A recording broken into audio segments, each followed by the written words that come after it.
Hola, ¿cómo están? Bienvenidos a un nuevo capítulo de Facebook Live de Clínica Universidad de los Andes. Hoy vamos a hablar sobre menopausia y ovario poliquístico, y para conversar sobre este interesante tema nos acompaña Pía Cid. Ella es endocrinóloga de la clínica. Muy buenos días, Pía, ¿cómo estás? Bien, gracias. Gracias por la invitación. Gracias a ti por estar con nosotros hoy día y conversar sobre este tema. Vamos a partir esta conversación, ¿cierto?, preguntándote, ¿qué significa tener ovario poliquístico?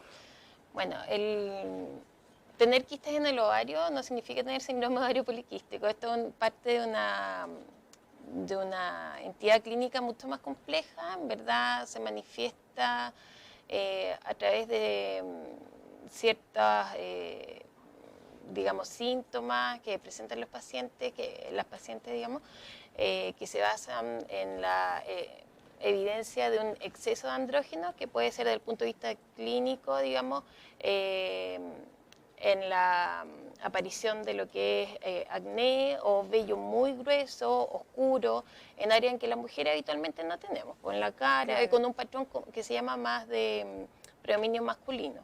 A veces hay caída del pelo también con un patrón masculino, o hay mujeres también que puede que no tengan estas manifestaciones, pero que se objetiva en los exámenes que pueden tener los andrógenos más elevados, o la proporción relativa de estos andrógenos de exámenes de sangre que estén un poquito más alta. Perfecto. También, digamos, otro aspecto por el que consulta la mujer y que es parte de este síndrome es la alteración de la regularidad menstrual. Habitualmente tienen reglas como más espaciadas en el tiempo, incluso pueden pasar 3 meses sin reglas, digamos. Ya. ¿Ya? Y otro aspecto también puede ser la presencia de ovarios con morfología de ovario poliquístico. O sea, no cualquier quiste ovárico cumple criterios para catalogarlos como ovario poliquístico, ¿ya?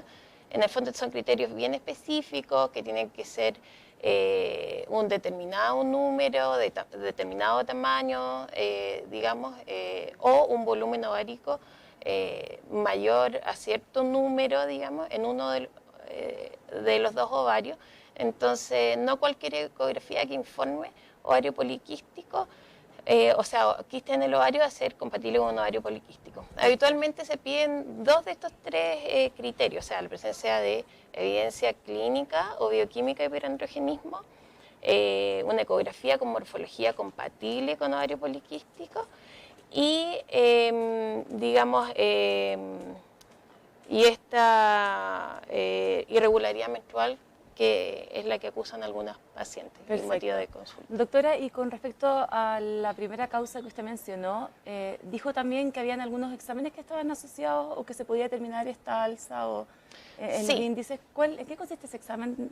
¿Cuál es ese examen? No es muy complejo, es parte de la evaluación. Ya. En verdad, cuando una mujer consulta por trastornos de la regularidad menstrual y esta evidencia como que llamo de hiperandrogenismo, para diagnosticar un ovario poliquístico hay que excluir otras patologías también que se manifiestan de forma similar, ya que son más raras, es mucho más frecuente el ovario poliquístico, digamos, como causa de este exceso de vello corporal o de estas alteraciones de la regularidad menstrual, pero es un diagnóstico de exclusión. Y dentro de los exámenes también podemos solicitar lo que son los niveles de testosterona total, que suelen ser bajos en las mujeres normalmente. Incluso mujeres con ovario poliquístico pueden estar dentro de valores normales, pero hay otro índice que se llama índice de andrógenos libres, que uno lo puede calcular en base a 2 exámenes, que es la testosterona total y la proteína que transporta esta testosterona, en que uno saca una relación y esta relación puede estar aumentada. Bien. Y se relaciona eso con la testosterona biodisponible en la mujer, ¿ya? Que puede estar alta y puede ser la que genera todos estos síntomas. Claro. Que le molesta a los pacientes. Claro. Y en ese contexto, ¿quiénes son las personas o quiénes son las mujeres más bien que pueden desarrollar ovarios poliquísticos? La verdad es que esta es una de las patologías endocrinas o ginendocrinológicas más frecuentes en las mujeres en edad fértil. O sea, cualquier mujer en edad fértil puede ser susceptible. Hay mayor riesgo en mujeres, digamos, que tengan obesidad, sobrepeso, antecedentes de diabetes propiamente tal, diabetes tipo 2, o tipo 1 o con diabetes gestacional, que tengan ciertos antecedentes como de aparición de vello en edades tempranas de la vida, ya que eso se llama adrenarquia prematura, que tengan también un antecedente importante de los familiares de primer grado, o sea, mamá, hermanas, digamos, que tengan el diagnóstico de hecho síndrome ovario poliquístico también, ¿ya? Y algunos fármacos, mujeres, por ejemplo, que ocupan ácido valproico, que es un antiepiléptico, también pueden ser más susceptibles a presentar ovario poliquístico. Y, por ejemplo, bueno, mencionabas que la historia familiar también es tiene importante. Un peso importante. O sea, si tienes una mamá o una abuela que quizá haya tenido esta patología, es probable que tú también la pudieses desarrollar, ¿cierto? Sí, en este síndrome en verdad hay una importante carga genética. ¿Ya? Se han aislado genes, se han hecho estudios también en gemelos, digamos, y se ha visto que hay una carga genética importante. Ya, perfecto. Y, por ejemplo, si eres una mujer que tienes esta patología, ¿cierto? Y te la diagnostican en una, no sé, a los 15 años, por ejemplo, 16 años. ¿Es lo mismo que te la diagnostiquen a los 35, 40? O sea, ¿eso te puede significar quizá una mejor calidad de vida o revertir quizá esta patología? Esa es una buena pregunta, en verdad. Uno diría que esta patología es como más florida en pacientes más jóvenes, independiente, digamos, de que igual pueda manifestarse a edades más tardías, ¿ya? Esta patología se relaciona mucho con con insulinoresistencia, factores como de riesgo cardiovascular, obesidad. No todas las mujeres lo presentan, pero tiene una alta correlación. Entonces, parte del manejo de esta patología es manejar eso, digamos, la repercusión a nivel cardiovascular o la fertilidad que puedan tener, y es importante manejarla más tempranamente en la vida. Hay que decir que en la adolescencia no es tan fácil el diagnóstico, porque muchas de estas cosas son como, entre comillas, normales de presentarle durante la adolescencia, y así como quistes en el ovario y todo eso. Entonces es difícil discriminar, pero hay ciertas claves que nos orientan. Ya. Y en ese sentido, doctora, la menstruación irregular también pudiese ser una señal de que puedes tener ovario poliquístico, ¿cierto? Usted lo mencionó hace unos minutos atrás. O sea, es uno de los criterios de diagnóstico. Claro. Hay que decir que las adolescentes, después de la primera, o sea, llega la primera regla, pueden tener ciclos y menstruaciones irregulares dentro de los 2-3 primeros años, siendo como parte normal de la maduración del eje gonadal de ellas, digamos. Y claro, ¿y hay como alguna señal que te permita diagnosticar esto? Por ejemplo, claro, cuando en los primeros años de menstruación es más irregular, ¿cierto? Pero ya en una etapa quizá más de adultez, si es que, no sé, no te enfermas en 2 o 3 meses, ¿ya pudiese ser una señal que yo pudiera sospechar de que algo podría estar pasando?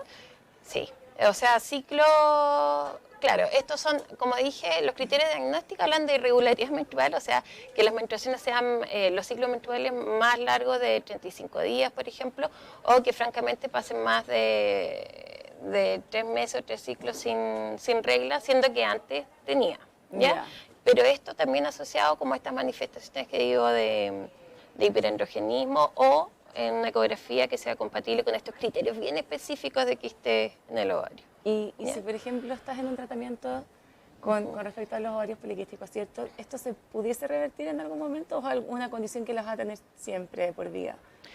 Generalmente se va apagando a lo largo de la vida. Yeah. Si bien igual hay mujeres que pueden mantenerlo a edades más tardías, digamos, Yeah. pero como una manifestación un poco menos florida. Yeah. ¿Y los tratamientos cuáles son, doctora? Los tratamientos... ¿Los más comunes? Bueno, hay que evaluar varias cosas para el tratamiento. O sea, uno de los objetivos, y por el que consultan varios pacientes, es el manejo de las manifestaciones del hiperandrogenismo, o sea, tratar el exceso de vello, de acné y todo eso, ¿ya? Otro, el manejo de riesgos cardiovasculares asociados, o sea, la insulinoresistencia o incluso prediabetes o diabetes franca, que pueda relacionarse al ovario poliquístico. Y bueno, y los temas de fertilidad, porque estos suelen ser ciclos anovulatorios. Entonces, una parte fundamental del manejo de este paciente va a depender mucho también del fenotipo de la mujer. O sea, esto es de una presentación súper variable. Pueden ser mujeres con sobrepeso o obesidad, con todas estas manifestaciones que son los fenotipos como de más riesgo, o incluso mujeres delgadas sin manifestación de hiperandrogenismo, pero que pueden cumplir otros criterios, ¿ya? De todas maneras, aparte del eje fundamental de este manejo es el cambio en el estilo de vida, o sea, una dieta saludable, ejercicio moderado, intenso, unas 3 veces a la semana, o sea, 150 minutos a la semana o 30 minutos todos los días, porque eso ayuda a manejar lo que es la insulinoresistencia e incluso ayudar a la baja de peso, y logrando una baja de peso como de un 5 a 10% puede mejorar las ovulaciones de estos pacientes. Mira, qué interesante. Bueno, para el manejo del hiperandrogenismo propiamente tal, salvo que no haya contraindicación, digamos, una terapia que ayuda mucho son los anticonceptivos orales combinados, ¿ya? Porque como parte del manejo o sea, de los beneficios no anticonceptivos de los anticonceptivos, claro, que se llaman así, ¿ya? Porque estos medicamentos traen 2 componentes habitualmente, que son el estrógeno y las progestinas, y esto nos ayuda a modular ciertas alteraciones hormonales, como disminuir, por ejemplo, los andrógenos libres que llegan al folículo piloso y que favorecen la aparición de hirsutismo y todo eso. Yeah. Entonces también nos ayuda a la regularidad menstrual, a que esté descamando cíclicamente el endometrio, digamos, y no afectan la fertilidad futura ni nada de eso. Perfecto. Así que es una buena terapia y que sea continua, digamos. Los beneficios, por ejemplo, a nivel de vello se ven después de los 6 meses. Si la paciente no logramos como la satisfacción en ese aspecto, podemos agregar un segundo medicamento con efecto antiandrogénico que pueda ayudar a manejar esa parte. Y también hay terapias cosméticas, digamos. ¿Ya? Y bueno, si hay también insulinoresistencia o ciertas alteraciones de la glicemia, se puede agregar insulinosensibilizantes como la metformina también. Y que también pudiesen ayudar a lo que es la restauración de los ciclos ovulatorios. Perfecto. ¿No? Y por ejemplo, un ovario poliquístico, doctora, ¿podría ser también asintomático? O sea, también se dan casos de pacientes que no sienten nada y que a través de un examen se determina que tienen esta condición. O no, o generalmente da luces de que algo puede ser. Generalmente uno busca, generalmente la paciente consulta por algo, ¿ya? Como te digo, generalmente nos enfocamos en estos 3 aspectos, de los cuales se deben cumplir al menos 2 criterios, que es la presencia de hiperandrogenismo, reglas irregulares o irregularidad menstrual, más o menos una ecografía que nos apoye el diagnóstico, ¿ya? Y la exclusión de otras enfermedades que pudiesen manifestarse también con estas alteraciones de la regla, como por ejemplo las prolactinas altas, que obedecen a otro tipo de enfermedades, trastornos tiroideos, ¿ya? Y algunas patologías más o menos frecuentes, como las hiperplasias suprarrenales congénitas no clásicas, que son también pueden presentarse con un fenotipo muy parecido a lo que es el ovario poliquístico. Doctora, disculpe. ¿Sí? También una pregunta interesante es si esta patología afecta al embarazo. Me imagino que es una duda que le dicen muchos a sus pacientes en consulta, ¿no? Sí, se puede relacionar con infertilidad o subfertilidad, justamente porque presentan ciclos anovulatorios, digamos, ¿ya? O sea, es decir, estos ciclos que tienen problemas como para liberar los óvulos, que es una parte que se requiere para lograr la fecundación y el embarazo. Sin embargo, digamos, siempre digo que hay que preocuparse antes de que estemos en la edad límite de la maternidad, porque esto puede ser manejable, ¿cierto?, con esto que dijimos, cambio del estilo de vida. Siempre empezamos con una terapia escalonada, a veces agregando metformina, ver cómo va respondiendo. Si no va respondiendo, uno puede seguir con terapia escalonada, inducción de la ovulación, todo eso guiado por un equipo multidisciplinario. Perfecto, ¿Ya? De ginecólogo. Perfecto. Ahora también vamos a hablar de la menopausia, ¿cierto? ¿Qué es la menopausia, doctora? Ya, la menopausia es... a ver, la definición de menopausia en el fondo es que nos llegó la última menstruación de la vida en la mujer. La verdad es que es un diagnóstico retrospectivo, es decir, uno dice, mi edad de la menopausia fue hace 1 año, porque hace 1 año tuve la última regla de mi vida. En verdad pasaron 12 meses y no me ha vuelto a llegar la regla. ¿Ya? Evidentemente, como es un diagnóstico retrospectivo en el fondo, hay lo que llamamos un periodo de transición menopáusica que empieza antes de esta última regla y que puede dar diversas manifestaciones y que puede manifestarse incluso años antes de la menopausia. ¿Ya? Perfecto. Doctora, bueno, en ese contexto nos llegaron algunas preguntas también a través de Facebook y nos comentan, es una mujer que tiene 56 años ya y está con la menopausia y ha sido un proceso un poco complejo para ella, ha tenido bastantes incomodidades, por ejemplo, los clásicos bochornos, ¿cierto? Estos calores también que son como un poco incontrolables y quiere saber qué es lo que puede hacer, qué le podríamos recomendar a esta mujer. Bueno, o sea, los bochornos corresponden a lo que nosotros llamamos síntomas vasomotores, que cuando ya empiezan a bajar los estrógenos, digamos, se empiezan a producir estos trastornos de la regulación de la temperatura corporal, ¿ya? En el fondo se nos estrecha un área termoneutral que se llama, que digamos ante un estímulo que teníamos antes, o sea, el mismo estímulo que teníamos antes, digamos, toleramos menos los cambios de temperatura, ¿ya? Entonces, y esto es uno de los síntomas más frecuentes en la menopausia y que algunas mujeres lo toleran mejor, otras peor y digamos, en algunas mujeres, como esta paciente, puede deteriorar en gran parte la calidad de vida, ¿ya?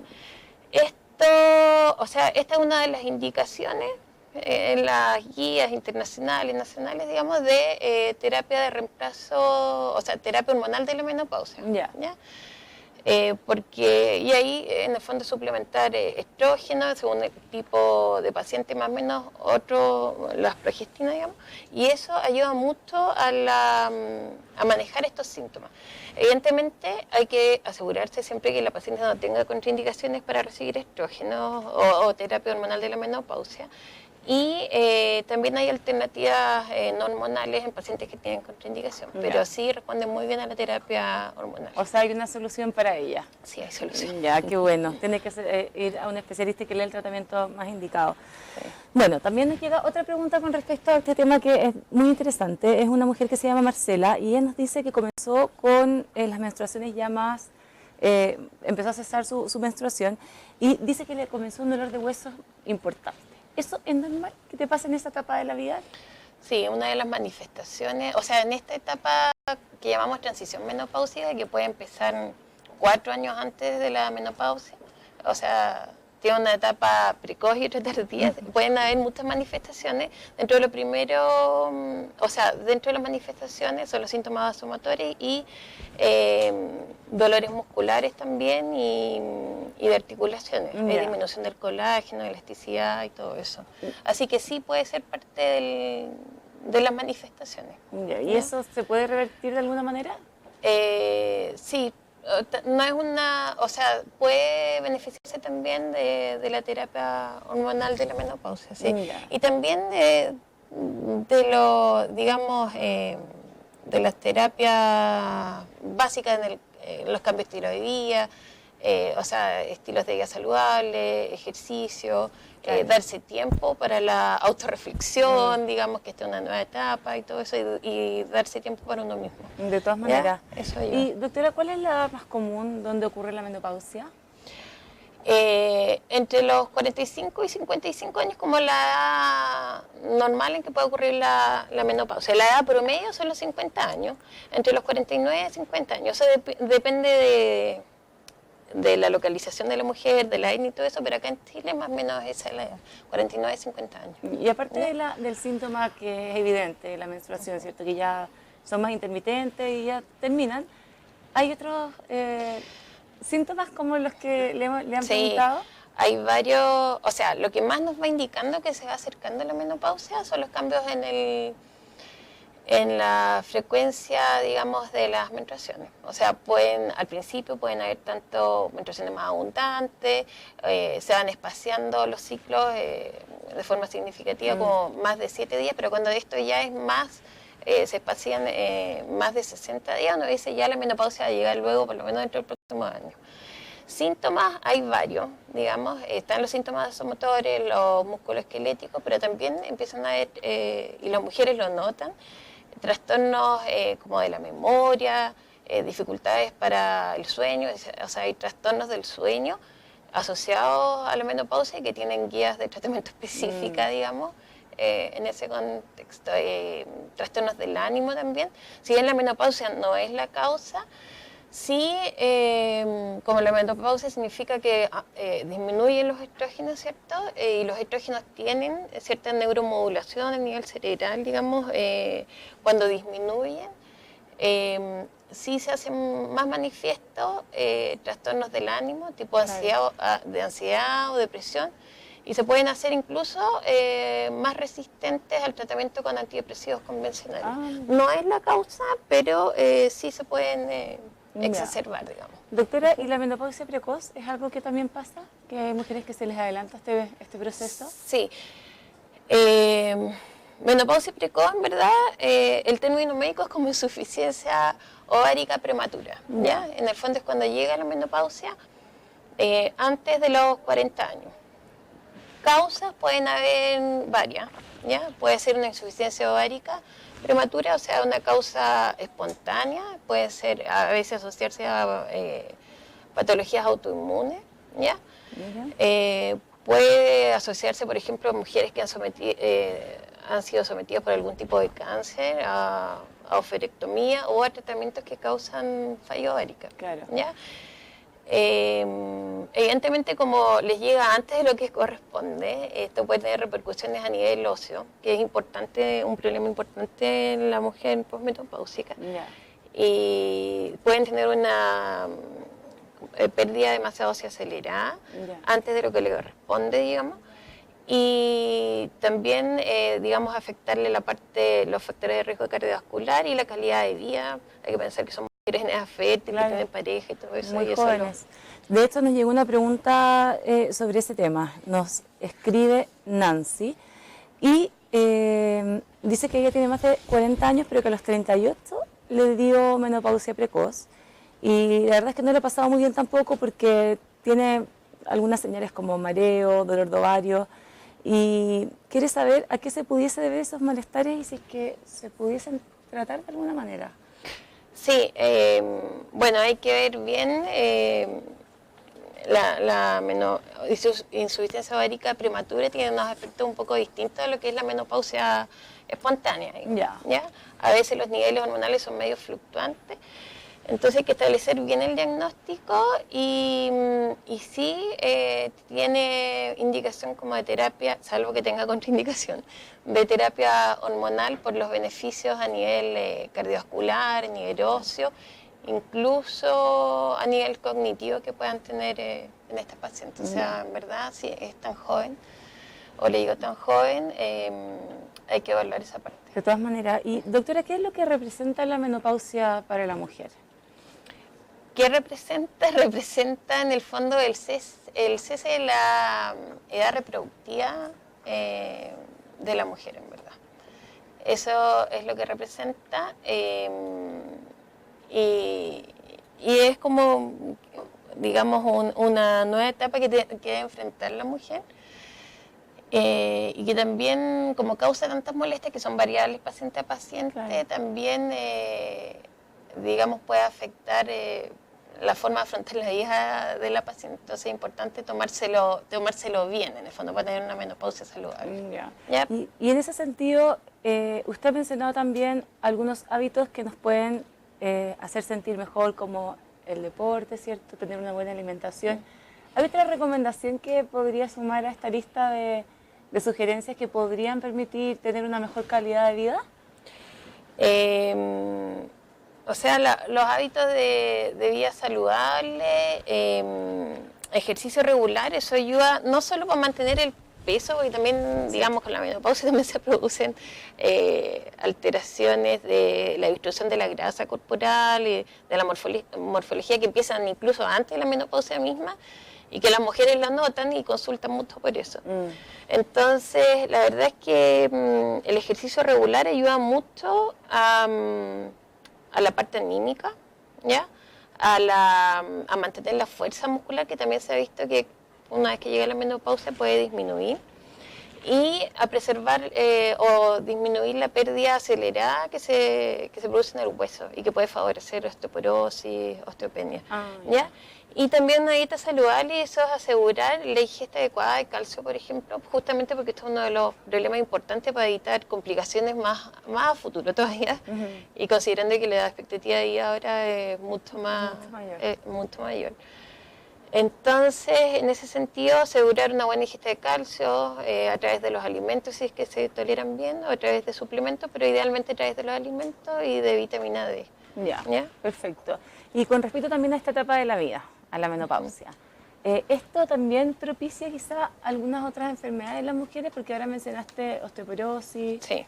¿Podría eventualmente desarrollarse alguna de estas patologías? Sí, o sea, si lo pensamos, en el fondo la menopausia es un evento, o sea, que nos va a pasar a todas tarde o temprano, un hito fisiológico, ¿ya? Pero sí puede favorecer la aparición de condiciones médicas, factores de riesgo para enfermedades futuras. Y esto, en el fondo, básicamente estamos hablando de factores de riesgo cardiovascular, ¿no? O sea, puede favorecer la ganancia de peso, la aparición de hipertensión, colesterol alto, diabetes. Y también de la parte ósea, que es muy importante prevenir el tema de la osteopenia, osteoporosis para prevenir fracturas a futuro, ¿ya? Y bueno, y también de la parte de la atrofia urogenital, lo que se llama el síndrome genitourinario de la menopausia en el fondo, que puede afectar la vida sexual de la mujer o favorecer la aparición de incontinencia urinaria o de infecciones urinarias recurrentes, ¿ya? Entonces, en verdad, la menopausia se transforma como en un momento de la vida de la mujer en que se pueden tomar varias acciones preventivas para tener una vejez a futuro mucho más saludable y sin comorbilidades. Sí, pero de todas maneras, aparte de que este proceso en general a las mujeres tiende a deprimirla un poco, se sienten... Sí. Es un periodo para algunas mujeres que es más complejo, Sí, más complicado. Más complicado, Sí. además por los mismos estrés como biográficos propios de la vida en la edad media, digamos, de la mujer, los hijos, el trabajo y todo eso. De todas maneras. Bueno, por ejemplo, ¿la menopausia puede producir algunos problemas para dormir? ¿Eso ocurre en algunas mujeres? Sí.